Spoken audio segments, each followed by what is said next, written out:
Hello,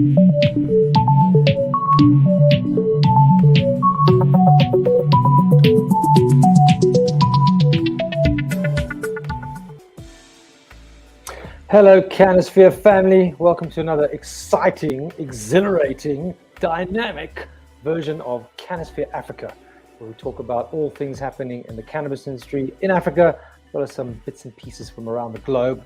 Thanks for joining us. If you're watching it live, hello. If you're watching it after it went live, hello too. We've got a lot coming up in today's show, but first of all, let's like to say a big thank you to our sponsor for this month, which is Zootli Grow Store, who are based in Cape Town and also do a lot of stuff online. They have fantastic products that you can buy if you want to learn to grow, and they've got all kinds of things. So check out their site. I just want to announce the winner from last week who won the Zootli Nest. It is Craig Becker. Well done to you, Craig. On its way. It's on its way. And we're going to give away another Zootli Nest today at the end of the show. So stay tuned. Listen to what we have to say. We don't decide straight after the live broadcast. So even if you watch it after we broadcast, you can still enter and win. But right now, I just want to bring you in my compadre, who's based in Cape Town at the moment, Linda, who's going to quickly give us the headlines. Linda, how's it? Where are you? Hey. Welcome. Hi. How you doing? What's happening today? Right, it's so good to be here, and it's nice to be in Cape Town. A little chilly, but yeah. On the headlines today, cannabis for private purposes bill to enable commercial trade in hemp. Very, very interesting. The Concord to rule on the constitutionality of the Drug Act. Cops to put a squeeze on Eastern Cape rural cannabis growers. Labotte Africa to invest in cannabis genetics project at Kenton on Sea. That's in the Eastern Cape, for those who don't know. And the German legal cannabis use up tenfold. Opportunity for African suppliers. Mm-hmm. Oh, the Germans love their weed, love their Zol. You can have lots of Zol. We'll send it all to you and you can bring euros back. That was very bad German accent. Anyway, what's very interesting at the moment, Uncle Linda, is what happened last week with this Mail and Guardian article around recreational cannabis. All of a sudden, out of nowhere, you know, we're very connected with politically, and we're very involved in the work streams and the master plan, and none of us have heard about what happened last week. So I'm sure Brett will give us an update on that. But super exciting, all this conversation around recreational, which is really, for us, was 12 months, 2 years out. All of a sudden, it's a big topic of conversation. How exciting is that? You know? So, it's a demand. It's a demand. That. People have spoken. There's a demand. And that's what they want. I think there's finally a realization that we need to bring this industry online now, not next year, not the year after. Right. That's very exciting. Cool, and we'll see you later. Right now, we're going to cross over to Limpopo province to Brett for the Canna News. Over to you, Brett.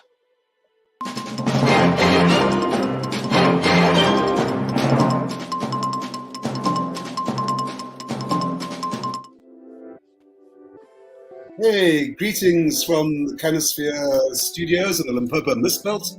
We'll be surrounded by fog and a light drizzle today. Making CannaSphere news this week, the Cannabis for Private Purposes bill surfaced in Parliament last week while we were doing the show, actually, and I've had a bit more time to unpack it. So let me tell you, this is what's going on. President Ramaphosa has committed South Africa to a cannabis economy. In order to do so, there has to be a law legalizing cannabis. The only law on the table right now is the Cannabis for Private Purposes bill, which seeks to allow legal consumption and has been designed specifically to limit the commercial trade in cannabis. So here's the thing. In order to at least allow the hemp industry to get off the ground, there has to be enabling legislation.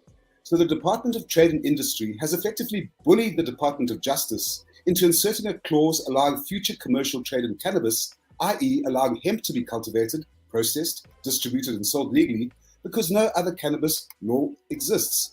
So now we have a situation where the Cannabis for Private Purposes bill is being panel beaten into enabling legislation for the hemp industry, and in so doing has become such a dog's breakfast that I'm not sure my dog would even go there. Indeed, the senior state law advisor, Saul Robertson, was clearly unhappy presenting the new bill, which he said would be in breach of our international legal obligations. So why then bother? But there has to be a cannabis law passed, and government is clearly trying to use the bill to fast-track the development of the hemp industry, and that's why the new Section 3 clause in the bill, which allows for the commercial trade of cannabis with a THC level of up to 1%, Up to now, the Department of Agriculture has insisted that hemp be defined as cannabis with less than 0.2%. But Trenton, as you were saying, it's allowing the commercial trade of cannabis. The only argument there is what level THC will be permitted in commercial trade. But I think it's all going back to square one. And actually, that's not a bad thing in the long run. The bill in its current form is drifting further and further away from constitutional muster as it tortuously tries to be all things to all people. Government knows that it's illegally obliged to open up cannabis legislation once again for public input, or it's got to effectively trash the bill and replace it with a new piece of legislation that takes into account all the input of cannabis industry stakeholders, which really can be summed up in one sentence: legalize adult use consumption domestically and regulate accordingly. The Drugs Act is up before the Constitutional Court, and a ruling is expected in the near future. But we have a situation where sections of it have already been ruled unconstitutional by the South Gauteng High Court in relation to the rights of children convicted for cannabis offences. The Centre for Child Law has now gone to the Constitutional Court to ask that it enforce the Gauteng ruling, and the Department of Justice and Health have agreed. So let's be clear what's underway. Everybody is on board that children who've been caught possessing, consuming, or dealing in cannabis, and that's anyone under 18 years old, is not going to be subject to the criminal justice system, but will be dealt with through a social welfare net rehabilitation process, but one that does not subject them to the horrors of being in police custody. Meanwhile, there's been a 6th arrest in this major operation to crack down on rural communities in the Eastern Cape that are collectively growing cannabis to supply the garden route. There's this complete irony that while the presidents and the provincial premiers are gallantly stating how they want existing cannabis farmers to be at the center of a new cannabis economy, the South African Police Services is relentlessly waging its prohibition war against the people of Mpondo land who are trying to get their product to market and put food on the table. These are not drug dealers towing speedboats full of cocaine. These are villagers that are collectively trying to get their crop to a very willing consumer market in line with the National Cannabis Master Plan.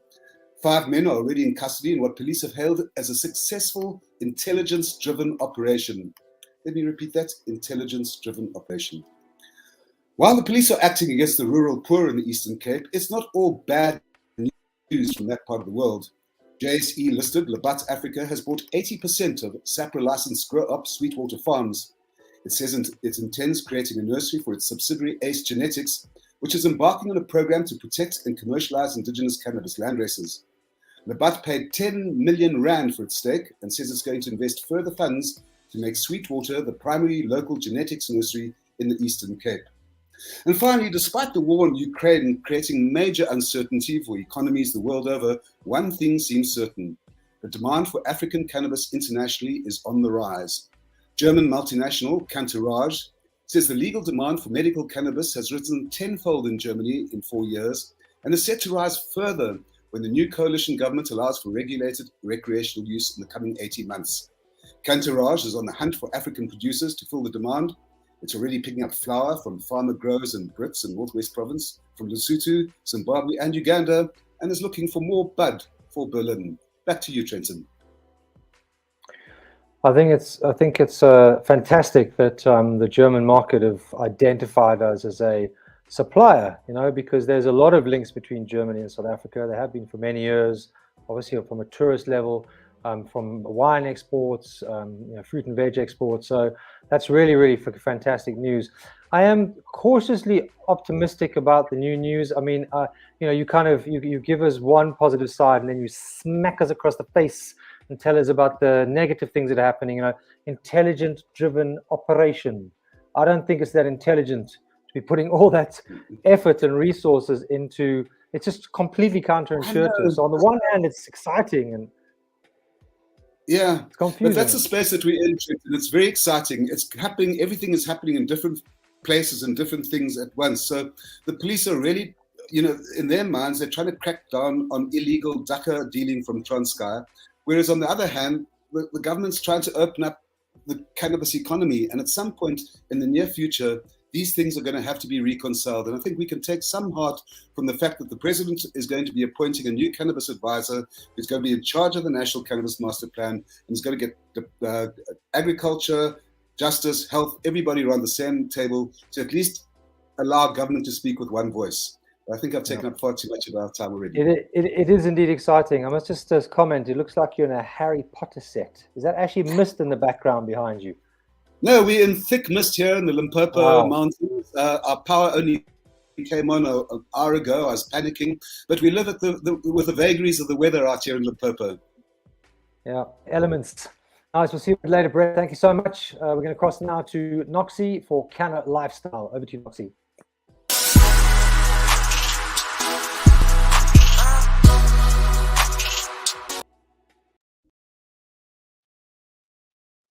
Not me, Noxy.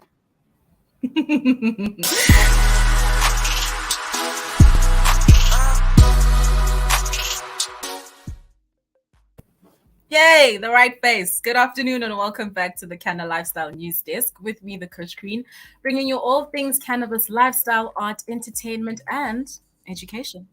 The ways in which we have been consuming weed keeps evolving. At first, we thought we could only smoke it. And as our appetite grew for the herb, we discovered that we could eat it. Technology evolved and we realized we could vape it. Matter of fact, vaping formally introduced us to today's topic, which is all about concentrates. Today, we're rounding up the 5 concentrates to try as a concentrate beginner. Firstly, what are concentrates? They're a type of cannabis that's been processed to a type of concentrate form. The single most common and widely used concentrate out there are the vape cartridges, but there's so many more that you can explore. More people are turning towards concentrates as opposed to traditional flower just because of their potency. You can also consume them in so many different ways. Dab it, smoke it, eat it. First on our list is kief. Kief is made by extracting the trichome from the cannabis bud. This is a great concentrate to start with, especially if you already smoke cannabis flower and want to take things another level up, because it's got way more THC in each gram compared to flower, but it still isn't as potent as other concentrates. Then we have butter, which is unique because its texture tends to resemble cake frosting. But they can look different, especially with their textures and color, because they are made with various extraction methods as well as starting materials. Some have the color as butter, like the same color as butter, while others can be more olive green looking. Meanwhile, some butter is stickier, but other varieties tend to be more crumbly. Shatter is an extremely common cannabis concentrate and easily the most accessible. Shatter became really popular for its high THC levels, which go anywhere from 80% upwards. Mad 80%, guys. That's just wild. While standard cannabis flower averages at around 25%. So that's a pretty big gap. Fourth on the list is hash, which is a very popular and versatile cannabis concentrate. There are even some countries that are known for producing quality hash, such as in Morocco, where it is part of their culture and it's more popular than bud or flower. Hash is essentially a solid block of kief, which is then pressed together. And last but not least on our list is resin, which is made with a unique process requiring freshly grown cannabis to be flash frozen before they are extracted. These buds are then delicately extracted, ensuring its terpenes and cannabinoids are well preserved, while leaving you with a product that is highly concentrated. No matter which concentrate you decide to go with, it's always critical to remember that you should start slow. It is also seriously potent and it's far too easy to get high than it should normally be, so that it could actually ruin the experience sometimes if you have too much. Gradually work your way up until you know the right dose that works for you. I'm interested to see if Trenton has tried any of these concentrates. Earth to Trenton. Just concentrate. Concentrates. I haven't actually, to be honest, got huge experience with concentrates. I have had the odd dab, but it's not something that I'm very experienced with. Obviously, I'm experienced with oils and vaporizers and those kind of things, but it's just so fascinating how deep it gets. And I know the dab guys. I went when I was in Barcelona a few years ago. I went with the Dr couple to Dabadoo, and the late Julian was one of the judges. And literally, it was in a nightclub during the daytime, and there was this long line of dab rigs, all these fancy rigs, and guys just busting this, I've had dab a few times. It's quite strong. So it's just not something I've really participated in that much, but it certainly interests me. Because one of the reasons I like it is it's a very clean way to consume cannabis because it's so highly concentrated and you're essentially vaporizing. It's a very clean and effective way to deliver it. So I certainly have a dab rig on my Christmas list. So Noxy, now you know what to get me for Christmas. I also like a dab rig. I haven't really tried, but for me, what's mind-blowing and fascinating is all these different variations of concentrates just goes to show how large and wide the cannabis industry can potentially become if recreation is open for all of us to actually participate in. There's so many things that we can do as a country. Yeah, so dynamic. All right, on that note, we'll see you later. Isn't this we'll just do a dab? Bye, Noxy. See you in a bit. Let's go straight over to CannaTech and Internationale with Jeff Verlinden.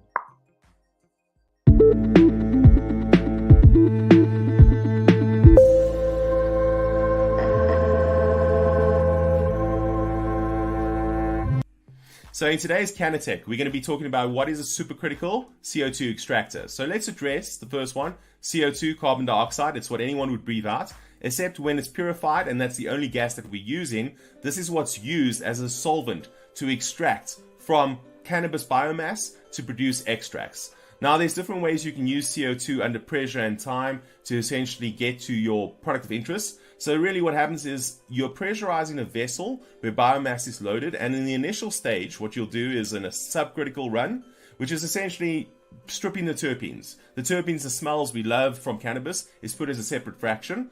Then you increase the pressure on that extraction and you get to what is called the supercritical state. Now, I'm not going to get into the chemistry behind it, but essentially what it does at that state is it strips the cannabinoids that you really want from the biomass that can then be taken as a fraction and further prepared, separated, winterized to produce an oil that you want to have along with your actual terpenes that you extracted earlier to produce a full spectrum, as much full spectrum as possible, extract.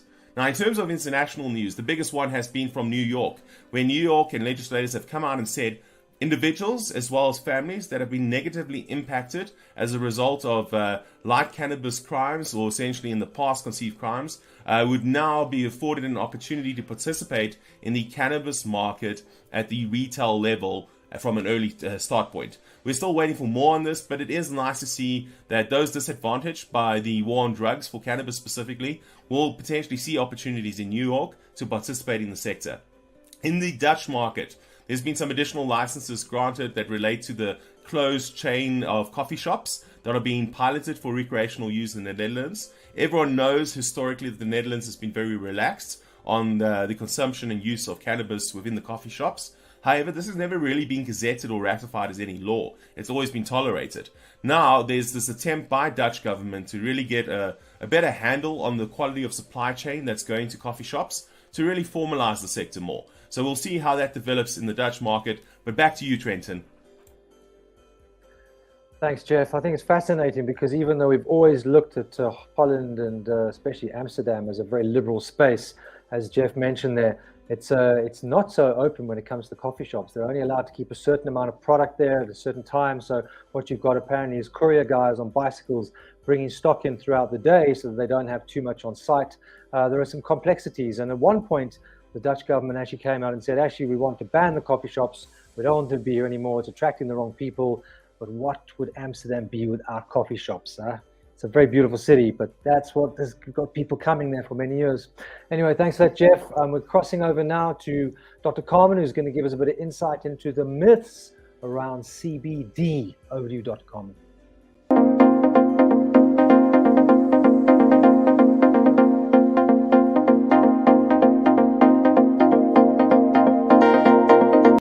Welcome to this week's medical segment. Today I'd like to highlight an article that was published in Africa Check, and it was a rebuttal article to another article in The Citizen, which said that people are still apprehensive about trying CBD after COVID, even though it's been shown to relieve stress time and time again.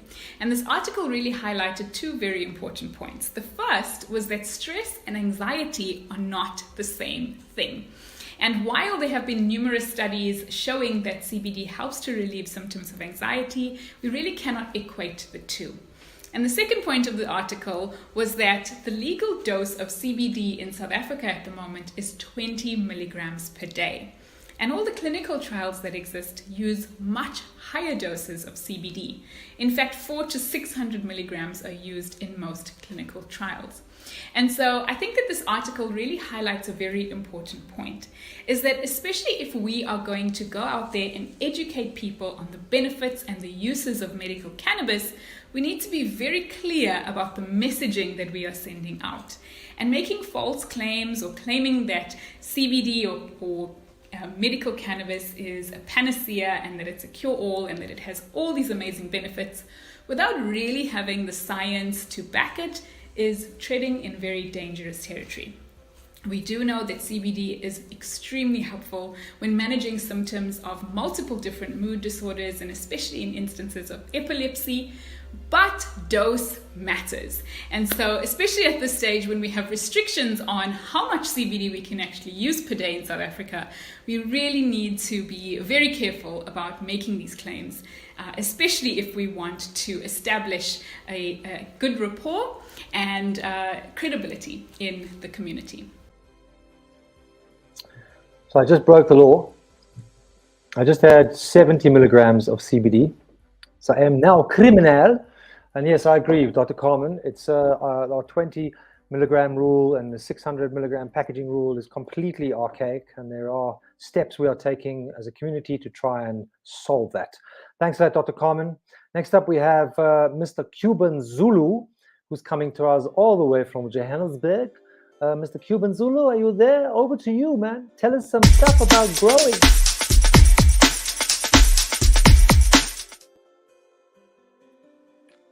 Hi, cannabis community. I'm Kwanda, coming to you live from CannaSphere's Growth Desk. Today, I'd like to speak about one of the dreadful issues we deal with as growers, which is temperature being too low. This is mainly for your outdoor or greenhouse environment, and we are approaching winter now. So what we've got, what I'd like to highlight is a system that is, it's an Israeli company, but you can get the system this side in South Africa. And what it does, it's actually called Roots. What it does is it heats or cools your root zone area. So now, as we approach winter, we all know the dreadful issue of the temperature really going low in the evening.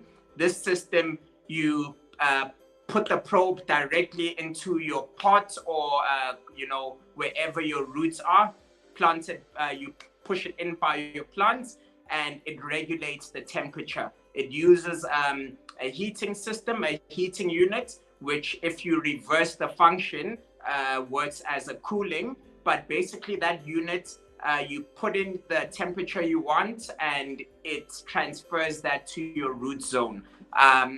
And it uses an air pump together with the reservoir, and it basically heats the water, which then stays in your probe, and that's how you accomplish greatness in the winter time.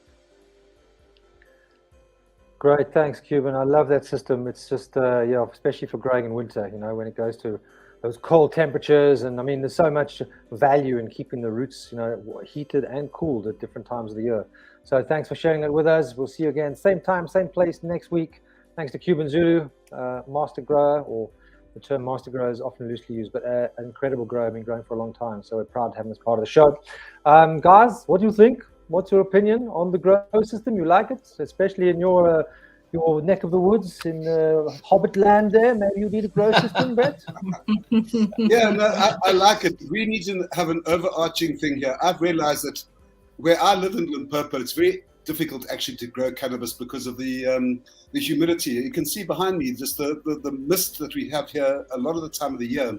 And so we get powdery mildew and bud rot and all that sort of stuff. And so, also all our cigarette papers are sticking together. So, roots, warming roots is one thing, but actually we need a more comprehensive solution up here in Limpopo. So I'd like to hear it from Cuban how we can have an overall arching thing that deals with temperature and humidity and everything. Yeah, absolutely. Thank you. Check what I got. I was in Durban earlier this week, and someone gave me this. Oh my Whoa. God. How'd you get You that know what over the this is? plane, man? What is I that? just put it in my pocket. Swazi. This is actually Swazi, but it's like proper bushweed. It's got like seeds in it, and it Okay. smells like Swazi. It's not. It doesn't have that like indoor like stench. You know, it's proper like grass. So Death by I was given bushweed. this. I have yet to sample it, but there's a lot to sample, so I Jason? can maybe send some to you guys. Yes, Trenton, please. you're all leading us down the path of being career criminals. And I think what we're facing right now is with the regulatory kind of grey area of the government committing itself to opening up a domestic market. We're all actually right now career criminals. Absolutely. Wow. Well, Yeah. You're our leader. it's a tough life. Someone's got to do it. Can we Yeah, have Linda, the question? I wanted to ask can we have Linda if he's. Yeah. Have you ever? What? Linda? Elbowed. Dabbed. No. Dabbed. You can see Linda's not hip enough. Huh? You know the dab. You would dab. I'm too straight. Huh? I'm too straight. Okay, Oh, also, yeah. Trenton, you need help. Your head needs to be Oh, down. is my So that dab we not- know that sorry, you're sorry. dabbing. Oh my word. Okay, Oh. listen. Quick poll. Who's for? Dab? Anyone dabbed? Can we get the question again? I haven't. Dabbed. I'm Anybody dabbed? so yet? old. I'm so Yeah, old I think I school. have. Ah. I think I have. I think I have, but I didn't think get you it. have. Then you definitely Yeah. have. If you only think you have. 'Cause if you dab, sometimes you forget. You know? I didn't get high though. I Right, think there was a guys, yes, blowtorch. you're There was a right. blowtorch involved. Yes, there's always a blowtorch involved. Those are a little bit scarier. Yeah. Anyway, yes, you're right. Let's Yes, not get distracted. Question. I would like. This is a question. I would like to know the 4 different types of concentrate that the Kush Queen highlighted in her clip today. So if you have a good memory, write it down. Send it to this email address. Yeah. Email Concentrate. address. Play the email address, please. Oh, there we go. And yeah, give us what the 4 concentrates are that she talked about, and you can email us and win a Zooty prize. You could And be a Wait, winner. let's see the You're prize one more time. We have to show because Okay, it's one so more time. cool. Show the prize. There we go. It's a Zooty Very nest. nice. It's like a kit. Awesome. Guys, until next week, have a beautiful afternoon, and we'll see you next week. Peace and love from the CannaSphere. Bye. Yes. Bye bye.